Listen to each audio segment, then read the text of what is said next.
नमस्कार, मी Poonam. News अनकटच्या morning bulletin मध्ये तुमचं मनपूर्वक स्वागत करते. तर बुलेटिनला सुरुवात करण्याआधी नजर टाकूयात काही महत्त्वाच्या हेडलाईन्सवर. बीडच्या पोखरीत मनोज जरांगे पाटील यांच्या बॅनरची विटंबना. शिरपूर तालुक्यात संततधार पावसामुळे टोमॅटो पिकाचं मोठं नुकसान. जालन्यात जलकुंड निर्मितीचं काम अंतिम टप्प्यात. आणि नंदगाव गावाला पाण्याने वेढा, तर पर्यायी रस्त्याअभावी गावाचे भवितव्य अंधारात. आता पाहूयात बातम्या विस्ताराने.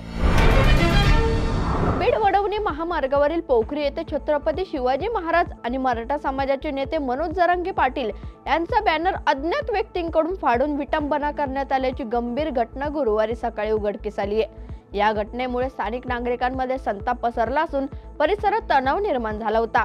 तर माहिती मिळताच पिंपळनेर पोलीस घटनास्थळी दाखल झालेत आणि त्यांनी परिस्थिती नियंत्रणात आणली आहे. तर पोलिसांनी पंचनामा केला असून तपासासाठी डॉग स्क्वॉड पथकाची मदत घेण्यात आली आहे. तर बॅनरची विटंबना कोणी आणि का केली याचा तपास पोलीस करतायत. या ठिकाणी आदरणीय मनोज जरांगे पाटील व सर्व समाजाचं कुलदैवत छत्रपती शिवाजी महाराज तसंच राजमाता यांचा फोटो ज्या बॅनरवर होता ते बॅनर काही समाजकंटकांकडून काल रात्री फाडण्यात आलेला आहे. मी एक धनगर समाजाचा असून मी या गोष्टीचा निषेध करतो. प्रत्येक गावगाड्यात धनगर असेल, माळी असेल, साळी असेल, कुळी असेल, मराठा असेल, सगळा बांधव हा सर्व समाजाला सोबत घेऊन चालणार आहे.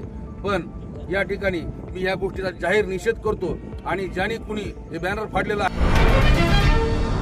जीएसटी आता फक्त 5% आणि 18% या दोन स्लॅबमध्ये विभागल्यानं पुणे जिल्हा रिटेल व्यापारी संघाचे अध्यक्ष व पदाधिकाऱ्यांनी समाधान व्यक्त केलंय. तर तब्बल 175 वस्तू स्वस्त झाल्यानं बाजारपेठेत उत्साहाचं वातावरण आहे. तर दूध, भाकरी, पिझ्झा, ब्रेड यांसारख्या रोजच्या गरजेच्या वस्तू जीएसटी पूर्णपणे रद्द झाल्या असून आलिशान वस्तू आणि तंबाखू उत्पादकांवर कर 40% करण्यात आलाय. तर व्यापाऱ्यांचं म्हणणं आहे की या निर्णयामुळे ग्राहकांची खरेदी वाढणार आहे, तर बाजारात उलाढाल वाढेल आणि सामान्य जनतेला मोठा फायदा होणार आहे. तर आमचे प्रतिनिधी दिनेश वडणे यांनी व्यापाऱ्यांशी संवाद साधलाय, पाहूयात. नमस्कार. जीएसटीचे स्लॅब हटवून 5 आणि 18% करण्यात आला आहे. म्हणजेच 28%चा 18% करण्यात आला आहे. 18चा करणं 18 जो पहिला 12% होता तो 5% करण्यात आला आहे. नेमकं आता या बाबतीत आपल्याबरोबर काही व्यापारी आहेत, व्यापारी संघटना आहेत, त्यांच्याबरोबर आपण नेमकं बोलूया. नेमकं त्यांना या जो स्लॅब कमी झाल्याने नेमका व्यवसायात कशी वाढ होणार आहे, नेमकं त्यांच्या व्यवसायात कशी वृद्धी होणार आणि कस्टमर कसे वाढणार आहेत, चला आपण त्यांच्याकडून जाणून घ्या. दादा, नेमकं आता जे जीएसटी स्लॅब चेंजेस झालेत, नेमकं यामुळे कशा प्रकारे व्यापार आपल्याला वाढणार आहे? 100% प्रॉफिट होणार. त्याचं कारण सांगतो. माननीय पंतप्रधान नरेंद्रभाई मोदी यांनी 15 ऑगस्टच्या दिवशी डिक्लेअर केलं गणपतीमध्ये नक्कीच काहीतरी आपण व्यापाऱ्यांसाठी वेगळा बॉम्ब फोडणार आहोत. आणि तो खरोखर निर्मलाजी सीतारामननी काल आम्हाला जे काही आश्चर्यचकित केलं, 28%चा स्लॅब तो 18%वर आणला, 10%चा डिफरन्स केला. शेवटी टॅक्स कोण पे करतो? आम्ही टॅक्स कलेक्ट करून गव्हर्नमेंटला पे करतो, परंतु एंड युजर जो आहे तो टॅक्स पे करतो. म्हणजे सामान्य ग्राहकाला तो टॅक्स पे करावा लागतो. त्यामुळं जे काही आम पब्लिक होते ज्यांना खरेदी करताना जे काही महागाई वस्तू मिळत होत्या, म्हणजे उदाहरणार्थ तुम्ही कपड्याचं घेतलं तर 1000च्या वरती 12% टॅक्स लागत होता, 1000च्या वरती वस्तू घेतलं तर. त्यामुळे 400-500 नाही तो हलका माल घ्यायला लागत होता. तर त्यापेक्षा आता 2500पर्यंत, 2500च्या पुढे त्यांनी 18% वाढवला, परंतु आम पब्लिकसाठी त्यांनी 2500च्या आतली खरेदी अगदी 5%वर आणली. मग तो जो टॅक्सचा बेनिफिट आहे तो सामान्य पब्लिक, येणारी दिवाळी आहे, गणेशोत्सव आता संपतोय, नवरात्री आहे, या कापड व्यवसाय सुद्धा चांगला बिझनेस मिळेल. इलेक्ट्रॉनिक व्यवसाय आहे जो आम पब्लिकसाठी जे काही आयटम होते, कुलिंग आयटम, एसी आयटम, बरेचसे इलेक्ट्रॉनिक जवळजवळ 75 त्यांना त्यांनी डायरेक्ट स्लॅब जो कमी टक्केवरती 10%ने डिफरन्स केला. तो 10% डिफरन्स त्या सामान्य पब्लिकला कमी भरावा लागणार आहे. त्याच पद्धतीने बेकरी आयटम आहे. बेकरीमध्ये जे रेग्युलर यूज होणार आहेत की जे 18%, 28%चा त्यांनी एकदम 18%चा आणि आता तो 5%वर आणून ठेवला. तर ते 5%मध्ये एवढं बेनिफिट मिळणार आहे सामान्य पब्लिकला. म्हणजे आता आमची जी काही पॅकेजिंग असते ते सामान्य ग्राहक असते ते 10 रुपयाचं, 20 रुपयाचं, 25 रुपयाचं पॅकिंग विकत घेतात. ते पॅकिंग रेट कमी होणार नाही, परंतु त्यातली क्वांटिटी वाढू शकते. तिथं 100 ग्रॅम असेल तिथं 125 ग्रॅम होईल, तिथं 80 ग्रॅम असेल तिथं 100 ग्रॅम होईल. या गोष्टी म्हणजे मालाची क्वांटिटी वाढेल, म्हणजे ग्राहकांना त्याचा बेनिफिट पण मिळणार. आणि या सगळ्या गोष्टींचा फायदा येणाऱ्या दिवाळीच्या निमित्त, येणाऱ्या सण उत्सवाच्या निमित्त तो खूप चांगला मिळणार आहे. त्याचा ग्राहकांना फायदा होईल आणि त्याचा इनडायरेक्टली फायदा. जालना शहरातील मोतीबाग येथे 19 कोटी रुपये खर्चून उभारण्यात येत असलेल्या जलकुंड निर्मितीचं काम अंतिम टप्प्यात आहे.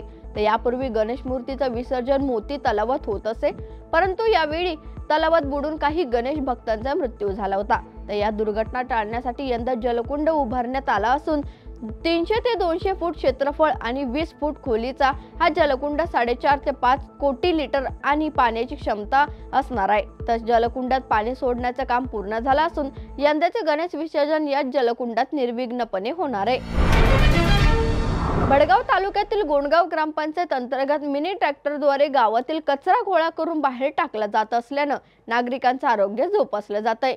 लोकनियुक्त सरपंच राहुल पाटील आणि उपसरपंच किरण पाटील यांच्या मार्गदर्शनाखाली सफाई कामगार राहुल मोरे यांच्यासह स्वच्छता मोहिमेला प्राधान्य दिलं जात आहे.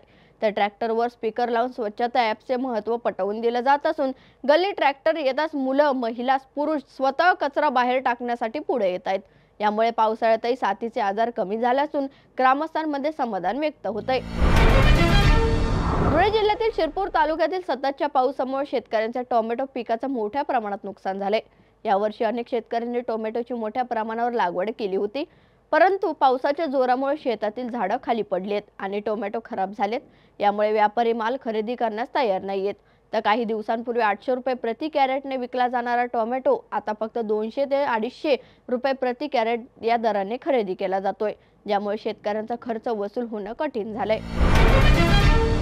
या बातमीसाठी घेऊयात एक छोटीशी विश्रांती, लगेचच परत येऊयात. पाहत राहा न्यूज अनकट. पॉडकास्ट वाले पॉपकॉर्नच्या गणपती विशेष भागात पुण्यातील मानाची 2 मोठी मंडळं येऊन ठाकणार समोरासमोर.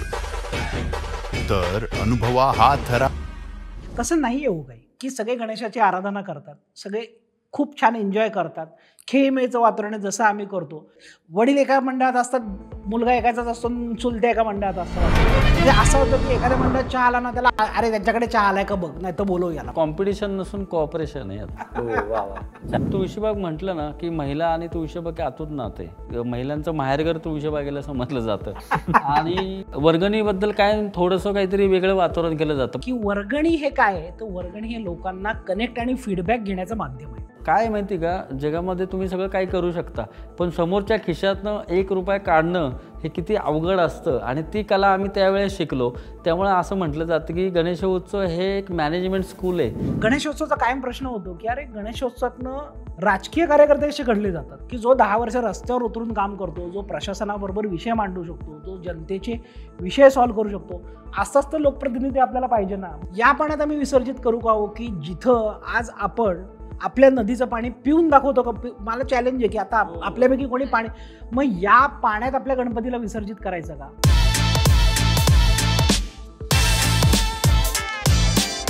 तर धमाल मस्ती, किस्सांनी भरपूर आणि मित्रमंडळासोबत पाहावा असा गणपती विशेष पॉडकास्ट नक्की पहा. विश्रांतीनंतर तुमचं पुन्हा एकदा स्वागत करते. अमरावती ग्रामीण जिल्ह्यात गणेशोत्सव आणि ईद ए मिलादुन्नबीसाठी पोलिसांनी व्यापक बंदोबस्त ठेवलाय. तर जिल्ह्यातील 31 पोलीस स्टेशन हद्दीत 1417 सार्वजनिक गणेश मंडळांनी मूर्ती स्थापना केली असून 372 गावात एक गाव एक गणपती संकल्पना राबवली आहे. तर 3 ते 12 सप्टेंबर दरम्यान 30 विसर्जन घाटांवर विसर्जन होणार असून 6 सप्टेंबरला 508 आणि 7 सप्टेंबरला 400 विसर्जन होणार आहेत. तर ईद ए मिलादुन्नबी निमित्त 28 मिरवणुका काढल्या जाणार आहेत. तर कायदा व सुव्यवस्था राखण्यासाठी पोलीस अधीक्षक विशाल आनंद यांच्या मार्गदर्शनाखाली 1 अप्पर पोलीस अधीक्षक, 4 उपविभागीय अधिकारी, 24 निरीक्षक, 55 सहाय्यक निरीक्षक, 97 उपनिरीक्षक आणि 2254 अंमलदार तैनात आहेत. तर याशिवाय राज्य राखीव दलाची 1 कंपनी आणि 800 होमगार्डची मदत घेतली जाणार आहे. तर जिल्हा दंडाधिकाऱ्यांनी 22 ऑगस्ट ते 10 सप्टेंबर दरम्यान आक्षेपार्ह गाणी आणि धार्मिक तेढ निर्माण करणारा मजकूर प्रसारित करण्यास बंदी घातली आहे. उद्या ईद ए मिलाद सणोत्सव साजरा करणार आहे जिल्ह्यातले मुस्लिम बांधव. आम्ही गणपतीची स्थापना झालेली आहे. काही ठिकाणी सार्वजनिक गणपतीची मूर्ती पंडालमध्ये बसलेली आहे आणि उद्यापासून ते गणपती मूर्तीच्या मिरवणूक काढून विसर्जन करणार आहे. तर हे दोन्ही जे आहे मोठे सणोत्सव उद्यापासून 3 किंवा 4 दिवसपर्यंत पूर्ण जिल्ह्यामध्ये साजरा करणार आहे. मुस्लिम बांधव त्यांचे ईद ए मिलाद, हिंदू बांधव त्यांचे गणपती, हे दोन्ही मोठे फेस्टिवल्स जे आहे साजरा करणार आहे. तर आम्ही जिल्ह्याच्या SP म्हणून सगळे नागरिकांना ऐलान करतो की आम्ही आणि आमचे पूर्ण डिपार्टमेंटचे अधिकारी, कर्मचारी आणि बाहेरून येणार सगळे बंदोबस्त आम्ही जे आहे हे पूर्णपणे तयार आहे.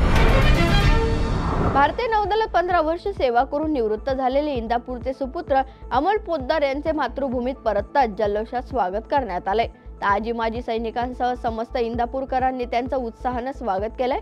त्या स्वागताने परिसरात आनंदाचं वातावरण निर्माण झालंय. पाहूयात त्यावेळीचे दृश्य काय. जळगाव जिल्ह्यातील चोपडा ते वैजापूर रस्त्याचे काँक्रिटीकरणाचे काम तालुक्याचे आमदार प्राध्यापक चंद्रकांत सोनवणे यांच्या उपस्थितीत सुरू झालंय. तर सुमारे 200 कोटी रुपये खर्चाचा हा रस्ता निमगावांपासून सुरू झालाय. हा संपूर्ण रस्ता काँक्रीटचा असून त्याची देखभाल पुढील 11 वर्ष केली जाणार आहे. अशी माहिती आमदार प्राध्यापक चंद्रकांत सोनवणे यांनी माध्यमांशी बोलताना दिली. जळगाव जिल्ह्यातील एरंडोल पासून अवघ्या 4 किलोमीटर अंतरावर असलेले नंदगाव भालगाव ग्रुप पंचायत गावात मूलभूत सुविधांचा अभाव आहे. तर गावात ST बस, शाळा किंवा शासकीय विकास प्रकल्प नाहीयेत. तर नुकत्याच झालेल्या अतिवृष्टीमुळे नदी, नाले आणि पाझर तलाव तुडुंब भरून वाहत असल्यानं गावाचा बाह्य जशाशी संपर्क तुटलाय. तर नाल्यांवर फरशीचे काम न झाल्याने पर्यायी रस्ता नसल्यामुळे विद्यार्थ्यांचे शिक्षण आणि नागरिकांच्या आरोग्य सेवा धोक्यात आल्यात. त्या गावाकडे प्रशासनाचं खूप दुर्लक्ष झालेलं आहे. शाळेच्या मुलांची आणि म्हाताऱ्या माणसांचं खूप म्हणजे वाईट परिस्थिती झालेली आहे. म्हातारे माणसं जर आजारी पडले तर त्यांना घेऊन दवाखान्यात घेऊन जाण्याची फार बिकट परिस्थिती. या बातमीचा घेऊयात एक छोटीशी विश्रांती. लगेचच परत येऊयात. पाहत राहा न्यूज अनकट. या पावसाळ्यात परफेक्ट मेमरीज क्रिएट करा अंधारपन फार्म्स अँड रिसॉर्ट्सच्या अमेझिंग पॅकेजेससह. Deluxe rooms, comfortable stay, tasty breakfast, high tea snacks आणि डिनर फक्त 1500 पर पर्सन. कपल्ससाठी खास deck rooms, perfect nature view सह रिलॅक्स करा फक्त 3300 मध्ये. ॲडव्हेंचर्स प्रेमींसाठी आहे स्टे आणि अंधारपन ट्रेक फक्त 1700 पर पर्सन. अधिक माहितीसाठी आजच संपर्क करा आणि इन्स्टा पेजला फॉलो करा. विश्रांतीनंतर तुमचं पुन्हा एकदा स्वागत करते. पाहूयात उर्वरित बातम्यांचा आढावा.